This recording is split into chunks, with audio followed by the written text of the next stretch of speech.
name is Mark Gorley. I used to be a husband and a father. Now I'm just a man who answers questions he's already answered 100 times. The police have a file on me, this thick.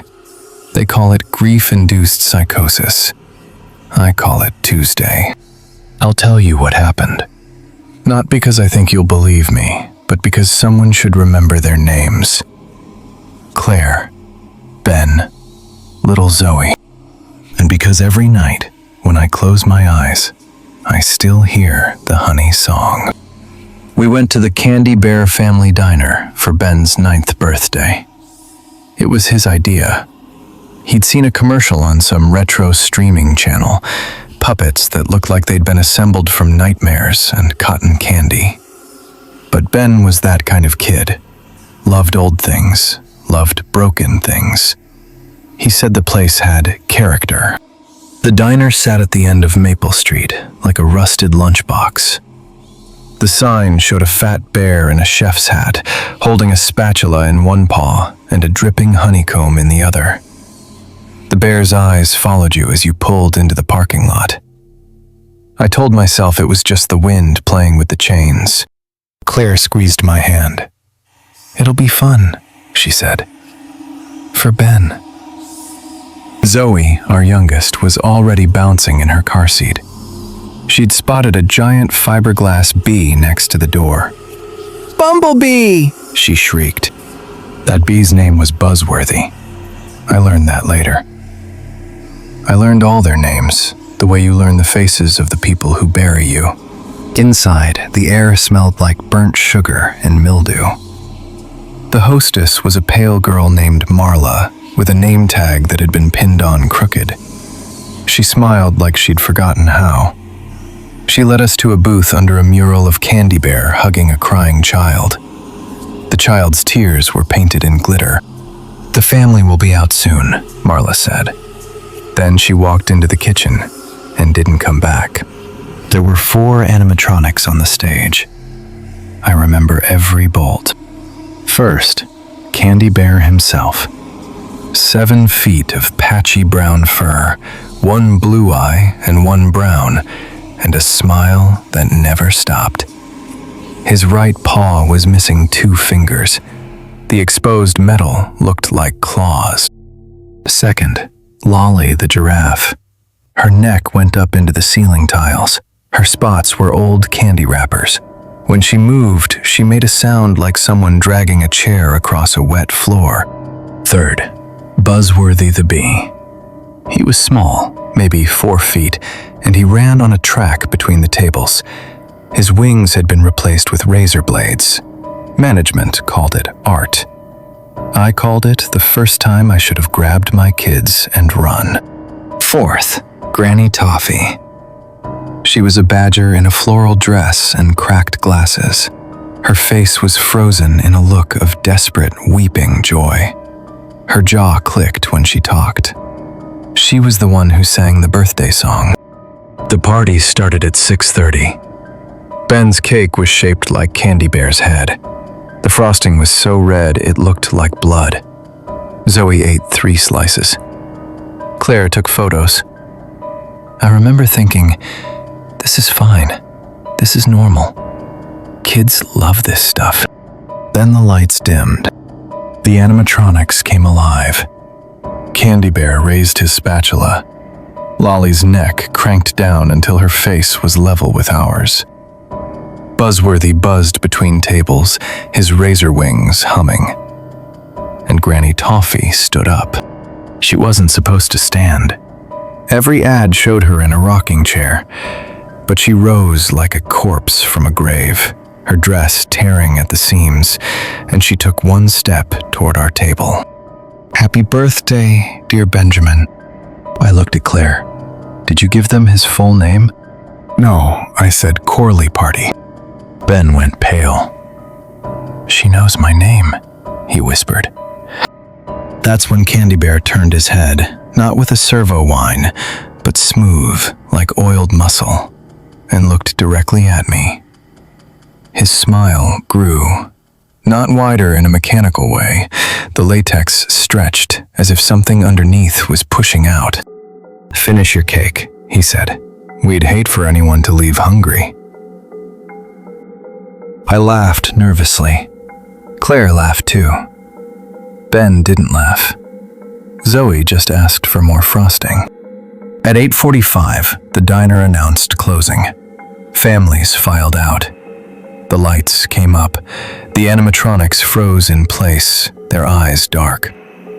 We gathered our things. I reached for the front door. Locked. I tried the handle. Nothing. I pushed. I pulled. My palm blistered. "Must be a timer," I said.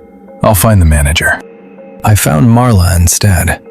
She was wiping down the counter, her back to me. When I called her name, she didn't turn. She just kept wiping. Circles. Slow. Mechanical. Then she stopped. Her head rotated all the way around. Her neck cracked like knuckles. Her face was the same, pale, pimpled, teenage, but her eyes were gone. 2 black buttons had been sewn into the sockets with gray thread. "The Candy Bear family diner is closed," she said. But it wasn't her voice. It was Granny Toffee's voice, warm, syrupy. "Wrong. But you're still here. That means you're family now." She stepped toward me, her knees bent backward. I grabbed Ben with one arm, Zoe with the other, and Claire by the wrist. "Run!"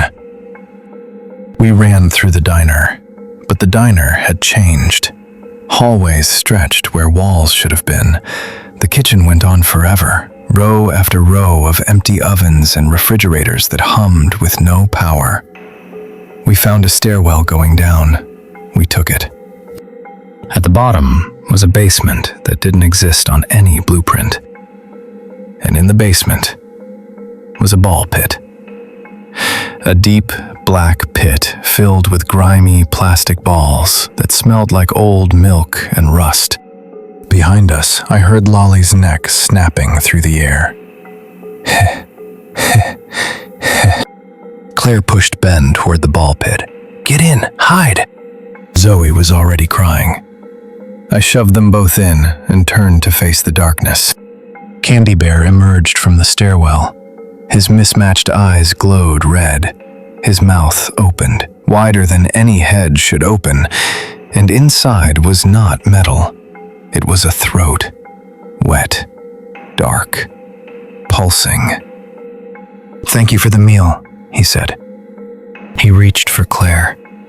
She screamed my name. Then she was gone. Not torn apart, not swallowed, just gone, like a candle snuffed out. And on Candy Bear's chest, a new button appeared. Small, flesh-colored, shaped like a mole. I don't remember running after that. I remember pulling Ben and Zoe out of the ball pit.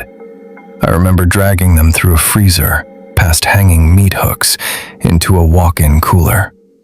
I remember Zoe's lips turning blue from the cold. I remember Ben counting his breaths. In for 4, hold for 4, out for 4. We stayed there for hours. At 4 a.m., I heard the front door open. Footsteps. A man's voice, tired and real. "Hello? Police? Anyone inside?" I crawled out. I found a cop standing in the main dining room. The animatronics were on their stage, frozen, cracked, dead. The cop looked at my bloody arm, my torn shirt, my wild eyes. "Sir," he said, "we got a call about a trespasser. This place has been abandoned for 3 weeks. "My family," I said. "They're in the freezer." We checked. The freezer was empty. No ball pit, no basement, no Marla.